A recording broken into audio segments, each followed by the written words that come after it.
100%. Now, I like to just compare people's experience that you go to a conventional medical doctor, what happens? You say, I have constipation. First off, right, they're going to look at you and they're going to say, okay, constipation, Miralax. They'll have their list of laxative they're going to prescribe, probably from least invasive to more invasive, right? They're going to start with Miralax or something over the counter. Maybe they add in some kind of a psyllium fiber supplement, something very simple like that. That's most of the time. Okay. Now, they may ask a bunch of questions to basically rule out any IBD, irritable bowel issues. Is there blood in the stool? Is there pain? Is there inflammation? More than likely, they're going to just put you in the IBS-C camp, which is irritable bowel syndrome C. And that's just a diagnosis of exclusion. They rule out all serious stuff: ulcers, Crohn's, um, um, any irritable bowel disease, any significant inflammation, blood in the stool, cancers. They're going to rule out all the big stuff. And then you're kind of left with the IBS or IBC camp. IBS is going to be, or I should say IBD is going to be irritable bowel. That means they've ruled out everything else with diarrhea, or IBC, which is irritable bowel with constipation. And so it's kind of a BS diagnosis because they know something's there and they're just spot treating the symptoms. Oh, you're nauseous, nausea. Oh, there's a little bit of, tummy upset, indigestion, acid blocker. Oh, you have a little diarrhea, right? Have some Pepto-Bismol. Oh, you're having a little bit of this, have some Miralax, right? And they're just spot treating the symptoms with the drug. It's pretty cookbook simple, right? There's no root cause. There's no explanation. There's no thought process of how did we get here and how can we reverse it. Now, the problem with a lot of these situations is a lot of times these medications are going to further create more bacterial imbalances, which are driving the issue, and they're going to further create more nutrient deficiencies. Like I mentioned before, it's going to further exacerbate sodium, potassium, and magnesium deficiencies, which then can create more neurological issues, more heart issues, more adrenal issues. And then you'll go back next year or 2 years with more symptoms, and then you'll get more Band-Aid medication. So you can see how it's kind of the gateway to more symptoms, which then puts more medications, which then puts more symptoms. So it's this vicious cycle when you go the conventional route. If you're looking for a long-term solution with their Band-Aid option, you're going to just get stacked a lot of other supplements or a lot of other medications over time that create more problems. Now, on the functional medicine side, there's the root cause perspective, which we're going to be talking about today. And there's palliative support as well.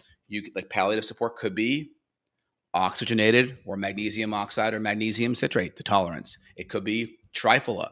It could be artichoke. It could be ginger. It could be some bitters.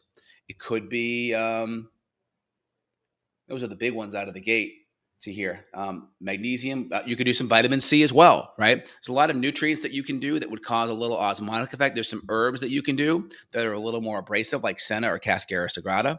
There are some gentle fruits like artichoke or like triphala, which is a fruit as well, that work really well for gently nudging the bowel in the right section. You could even add in some prunes or some prune powder. These are some natural kind of palliative options. Now, I always say palliative because it's not fixing the root cause, but if you combine it with a comprehensive program, it can be part of something that gives the patient relief faster.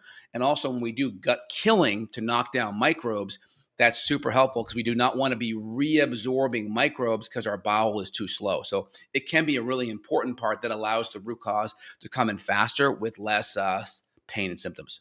Yeah, so what is constipation? I mean, I would just classify it as not pooping every day. Our goal for people is you got to poop at least once a day, preferably twice a day, maybe even 3 times.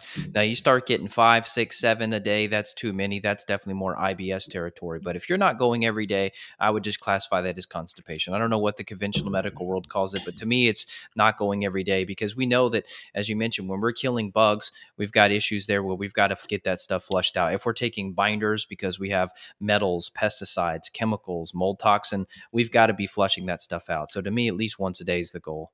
Yeah, I would say 12 inches of stool every day. And so you can test it with a transit time test. You can do some beats, which will make your stool red. And you want to be 18 to 24 hours. You want that redness out of your stool. So time it, look for your stools to go red. Oh, it's red in 12 or 16 hours. 24 hours, it should be fully out, no more red in the stool. You can do it with charcoal and look for black stool, right? Charcoal can be a little bit more slow on the motility. So I like the beat test. That's nice. So we want to see the transit time, 12 inches in 24 hours. I want to see the red out within 24. And then also I'll look at evacuation. do you have to really strain to evacuate? Are you that Bristol stool chart 1 or 2 where it's like pellety, like kind of rabbit pellets? So I'll look at the pellet consistency. Is it consistently pellety? Do you have to really bear down to move it? Is it difficult evacuation? And are you just not passing enough stool in that 24-hour period? Yep, and then, And obviously, you could have hemorrhoids if you're pushing too hard, so now you gotta yep, deal with that. Now you're you get back that. to preparation H, and now you're back at the doctor asking for Hmm. magical creams for your butt.